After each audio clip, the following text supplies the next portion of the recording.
Good morning बच्चों। तो चलिए आज हम अगेन नई वीडियो में आए हैं। तो ISS 2023 पेपर 2 का हम डिस्कशन करने जा रहे हैं और जो मेरी सीरीज है बच्चों वो ए सीरीज है मेरी। कौन सी सीरीज है? ए सीरीज है मेरी। ठीक है, चलिए तो 2023 पेपर 2 ISS डिस्कस करने जा रहे हैं।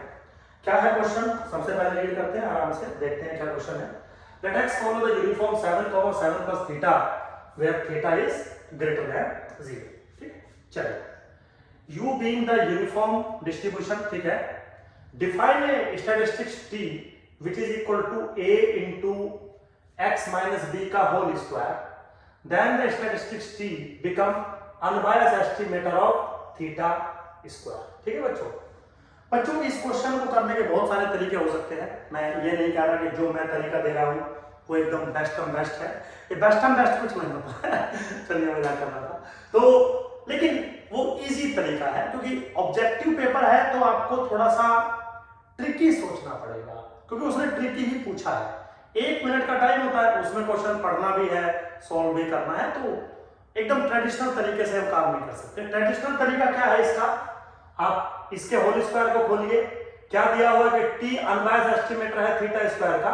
इसके होल स्क्वायर को खोलिए, एक्सपेक्टेशन उस पे लगाइए और थीटा के स्क्वायर के बराबर उसको पुट करके और कंपेयर करके a और b की वैल्यू निकालिए, जो कि एक लेंथी प्रोसेस है, करेक्ट प्रोसेस है, प्रोसेस में गलती नहीं है लेकिन एक लेंथी प्रोसेस है।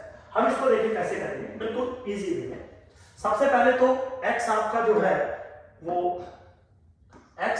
है वो फॉलो कर रहा है यूनिफॉर्म 7, 7 प्लस थीटा। ठीक, तो यहाँ पे अगर एक्सपेक्टेशन पूछूं आपसे तो क्या होती है a प्लस बी बाई 2 यानी कि 7 प्लस थीटा बाई 2। बिल्कुल सिंपल। अगर मैं आपसे वेरिएंस पूछ लूं x का तो क्या होता है b माइनस a का होल स्क्वायर बाई 12 यानी कि थीटा स्क्वायर बाई 12। ये छोटी सी एक इंफॉर्मेशन जो है मैंने कलेक्ट कर ली। अब देखिए मेरे बच्चों, इस चीज को मैं कैसे लिख सकता हूं? एक्सपेक्टेशन ऑफ x माइनस के 7 is equal to theta by 2। बिल्कुल लिख सकता हूं। अब अगर कोई आपसे पूछे कि वेरिएंस बताइए x माइनस 7 का, तो आप एक सेकंड में बताओगे sir this is variance of x which is what theta square by 12। तो मैं थोड़ा सा यहां लिख देता हूं कि वेरिएंस ऑफ x माइनस के 7 बराबर है थीटा स्क्वायर बाई 12। ठीक है, कोई ऐसा रॉकेट साइंस नहीं लगाया मैंने, बिल्कुल सिंपल क्वेश्चन है। अब थोड़ा सा आप देखिए, एक्सपेक्टेशन ऑफ इसका होल स्क्वायर पूछा हुआ है, तो क्यों ना मैं यहां पर एक चीज कैलकुलेट कर दूं कि एक्सपेक्टेशन ऑफ x माइनस 7 का होल स्क्वायर बताइए which is what variance of x minus 7 plus expectation of x minus 7 का होल स्क्वायर। ये रूल है मेरे पास। Now variance of x minus 7 किसके बराबर है? Theta square by 12 plus expectation of x minus 7 किसके बराबर है? Theta by 2। तो किसके बराबर बना? Theta square by 4। ठीक है, एलसीएम अगर आप इसका लेंगे तो कितना बनेगा? 4 थीटा स्क्वायर बाई 12 यानी कि थीटा स्क्वायर बाई 10। ठीक है, थोड़ा सा अगर मैं इसको रीअरेंज करूं आपके लिए तो this can be written as expectation of 3 times x minus 7 का whole square is equal to theta square. ठीक है, अब देखिए जरा इसका t से कंपैरिजन करो। a की वैल्यू किसके बराबर मिल गई? 3 के, और b की वैल्यू किसके बराबर मिल गई? 7 के। तो c is the correct option. ये देखिए ना, t किसके बराबर दिया था? t किसके बराबर दिया था मेरे बच्चों? t बराबर था a times x minus b का होल स्क्वायर। ये अनबायस्ड एस्टिमेट होगा, तो a की वैल्यू 3 और b की वैल्यू 7। सिंपल है, मैं कह रहा हूं बहुत सारे तरीके से हो सकता है, बट अगर आपको अच्छा लगा हो तो ठीक फिनोमेना का कोई प्रॉब्लम नहीं है। चलिए अगला क्वेश्चन चलते हैं। क्या कह रहा है? Let x1 x2 xn be IID exponential variate with mean lambda. Define the summation of the observed sample which is a sufficient statistics. Yes, this is sufficient statistics. Then pivotal statistics बताना है तो construct the confidence interval for lambda. Simple है, हो सकता है language आपको confuse करे, वो मैं क्लियर कर देता हूं। वो कहता है कि मेरे पास एक एक्सपोनेंशियल फैमिली है जिसका मीन है लैम्डा। तो बच्चों सबसे पहले आप यहां गौर करिएगा, अगर मीन लैम्डा है तो जो आपकी पेरेंट पॉपुलेशन है वो है एक्सपोनेंशियल 1 बाई लैम्डा। तो कभी वो विद पैरामीटर लैम्डा बोल देता है, कभी विद मीन लैम्डा बोल देता है। तो मीन बोला है तो पैरामीटर उसका 1/n हो जाता है या 1 लैम्डा हो जाएगा, ये आपने पढ़ा है।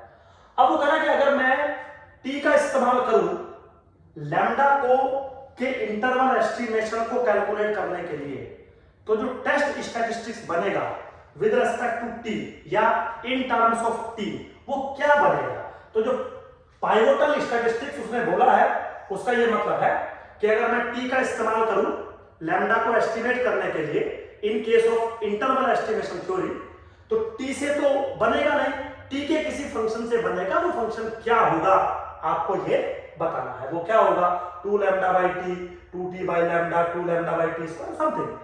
बहुत सिंपल है बच्चों, समझाता हूं आपको। देखिए सबसे पहले तो बात समझिए, आपने जितने भी इंटरवल एस्टिमेशन किए हैं उसमें कुछ चीजें फिक्स है, या तो काई स्क्वायर बनता है, या तो t बनता है, या तो f बनता है, या तो z बनता है। बाकी दुनिया में कुछ नहीं होता, 4 से बनेगा। अब थोड़ा सा अगर आप फैमिली को समझे, एक्सपोनेंशियल फैमिली दी है, एक्सपोनेंशियल फैमिली का रिलेशन होता है गामा के साथ और गामा का रिलेशन होता है काई स्क्वायर के साथ, और काई स्क्वायर से क्या बनते हैं? इंटरवल एस्टिमेशन बनते हैं। तो कहीं ना कहीं आपके दिमाग में जा रहा होगा जो चीज मैंने आपको हिंट की कि हमें काई स्क्वायर तक पहुंचना है, या तो t तक पहुंचना है, या तो f तक पहुंचना है, या तो z तक पहुंचना है। लेकिन कहां जा सकते हैं हम? एक्सपोनेंशियल से गामा हो सकता है, गामा से काई स्क्वायर हो सकता है। तो मतलब आपके दिमाग में आ गया कि हमें कहीं ना कहीं काई स्क्वायर का इस्तेमाल करना होगा। अब क्योंकि IIT एक्सपोनेंशियल है तो जो t होगा मेरे बच्चों, which is summation I goes from 1 to n xi. Now this follow gamma 1 by theta comma n. अब इस चीज को मुझे ज्यादा एक्सप्लेन करने की जरूरत नहीं है क्योंकि ये चीजें आपको पता है। अच्छा, अब एक बात है, एक रूल है, अगर x फॉलो करता है गामा थीटा कोमा n को, तो 2 थीटा समीशन x i या 2 थीटा x, चलो समीशन मैं हटा देता हूं क्योंकि समीशन ऑलरेडी उधर लगा हुआ है। 2 थीटा x फॉलो करता है chi square 2n degree of freedom को। ऐसा मैं नहीं कह रहा हूं, ऐसा किताबों में हम लोग प्रूफ करते हैं। बस ये है कि मैं आज प्रूफ करने के मूड में नहीं हूं क्योंकि मतलब मेरा काम नहीं है। ठीक, अब अगर ये चीज हम यहां पर लगाएं तो ये थीटा नहीं है, ये मेरे बच्चों लैम्डा है, इसको लैम्डा कर लीजिए, इसको लैम्डा कर लीजिए। तो 2 थीटा x यानी कि 2 इंटू 1 लैम्डा इंटू टी किसको फॉलो करेगा? काई स्क्वायर 2n को।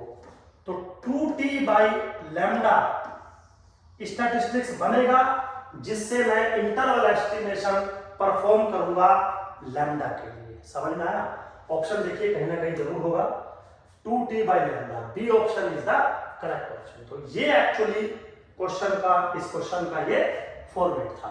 होप सो आपको समझ में आया होगा, कोई ऐसा रॉकेट साइंस या टिपिकल क्वेश्चन ये नहीं था। चलिए अगले क्वेश्चन पे चलते हैं। क्या कह रहा है? If we have a sample of size n which is 5, then the number of distinct bootstrap samples with replacement of size 5। बच्चों बिल्कुल सिंपल है, इसका सिंपल रूल है, अगर आपको विद रिप्लेसमेंट बूटस्ट्रैप सैंपलिंग करनी है तो जो नंबर ऑफ सैंपल बनते हैं 2n-1 cn, ये फॉर्मूला है। इसमें मैं कुछ नहीं कर रहा हूं, ना मैं कुछ कर सकता हूं। अगर आपको याद है तो क्वेश्चन हो जाएगा। तो यहाँ पे कितना साइज है? 5 साइज है, तो 5 दूनी 10 और -1 9 c5, तो कितना आ गया?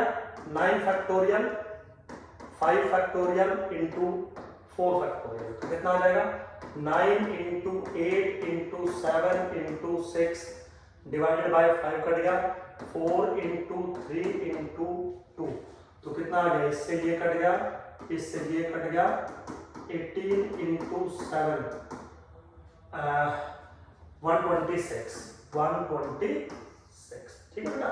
तो आप देख लेना 8 6 नहीं 56 बिल्कुल ठीक है। तो which option, now D option is correct option. तो सिंपल था, बस आपको ये फॉर्मूला पता होना चाहिए। देखिए बच्चों, इतना तो आईएसएस में जा रहे हो तो पता होना चाहिए। अगर आपको ये नहीं पता है कि फॉर्मुलेशन क्या है तो थोड़ा मुश्किल होता है। चलिए अगले क्वेश्चन पे चलते हैं। कह रहा consider the following distributions, Bernoulli distribution, Poisson, Cauchy logistic distribution with location parameter theta. How many of the above distributions possesses the monotone likelihood ratio property? Very good. क्या है? monotone likelihood ratio property। कौन इसमें से monotone मतलब कितने, how many, चारों में से कितने monotone likelihood ratio property को satisfy करते हैं? बच्चों सिर्फ कोची नहीं करता है, बाकी तीनों करते हैं, तो only 3, मतलब C option is correct option. अब कोई बच्चा बोलेगा सुधीर सर ये मोनोटोन लाइक्लीहुड रेशो प्रॉपर्टी है क्या? बच्चों वेरी सिंपल, कुछ नहीं है, देखिए समझाता हूं। मान लीजिए कोई पॉपुलेशन है आपके पास, कोई डिस्ट्रीब्यूशन है आपके पास, suppose x follow exponential theta.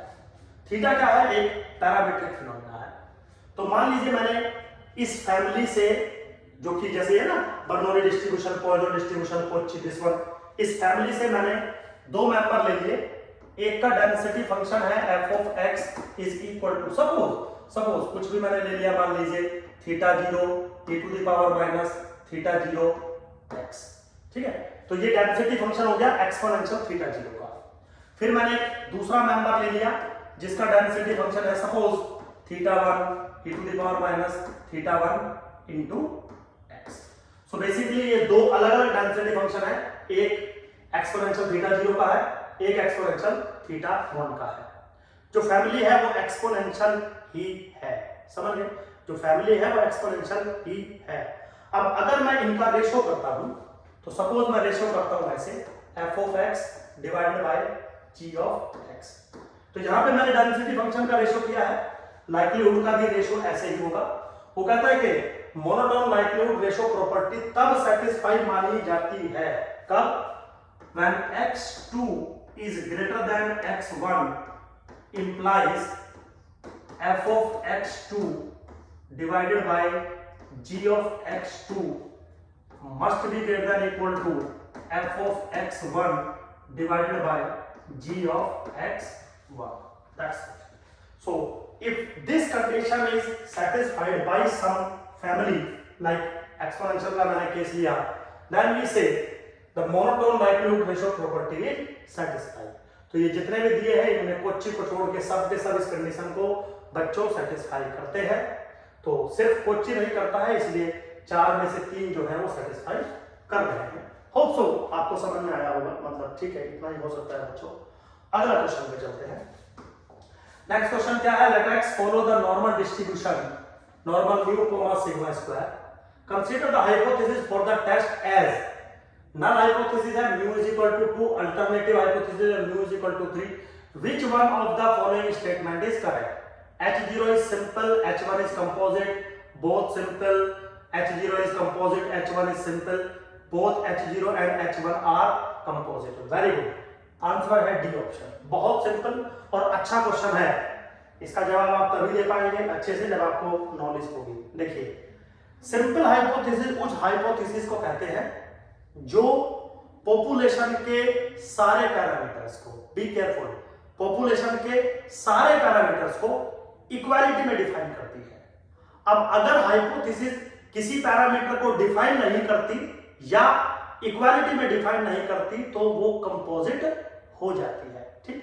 अब अगर यहां पे आप पॉपुलेशन को देखें, पॉपुलेशन में एक्चुअली एक पैरामीटर नहीं है, पॉपुलेशन में दो पैरामीटर है, एक म्यू और एक सिग्मा स्क्वायर। क्योंकि कहीं पर भी ये नहीं लिखा है कि जो सिग्मा स्क्वायर है वो नोन है। अगर सिग्मा स्क्वायर नोन होता तो सिर्फ पैरामीटर एक होता म्यू, और उस केस में ये भी सिंपल हाइपोथेसिस बनती और ये भी सिंपल हाइपोथेसिस बनती, क्योंकि इक्वालिटी में डिफाइन है म्यू पे और म्यू इकलौता पैरामीटर है। बट इस केस में सिग्मा स्क्वायर भी एक पैरामीटर है, तो वो भी कंसीडर होगा। अब ये जो हाइपोथेसिस है ये सिर्फ एक ही पैरामीटर को आइडेंटिफाई कर रही है, कर जरूर इक्वालिटी में रही है, लेकिन दूसरा जो पैरामीटर है सिग्मा स्क्वायर उसके बारे में तो ये बात ही नहीं कर रही। तो इसका मतलब this is composite. Similarly this is also composite. तो सिंपल हाइपोथेसिस किसको कहते हैं? जो सारे पैरामीटर्स को आइडेंटिफाई करे एंड इक्वालिटी में आइडेंटिफाई करे। तो यहां पे अगर आपको सिंपल चाहिए होती, सपोज मैं कोई हाइपोथेसिस लिख रहा हूं x3, सिंपल चाहिए होती तो एक ही होती, mu is equal to mu 0 और sigma square is equal to sigma 0 square. For example ऐसे म्यू 3 मैं दे देता mu is equal to 2 and sigma square is equal to 4। सिर्फ ये इस टाइप की ये होती सिंपल हाइपोथेसिस, क्योंकि ये दोनों पैरामीटर को इक्वालिटी में डिफाइन कर रही है। ठीक है बच्चों, तो सिंपल है, मतलब ये बेसिक नॉलेज है, इतना नॉलेज आपको किसी भी एग्जाम के लिए होना चाहिए। चलिए thank you very much, hope so आपको समझ में आया होगा। मिलते हैं नेक्स्ट वीडियो।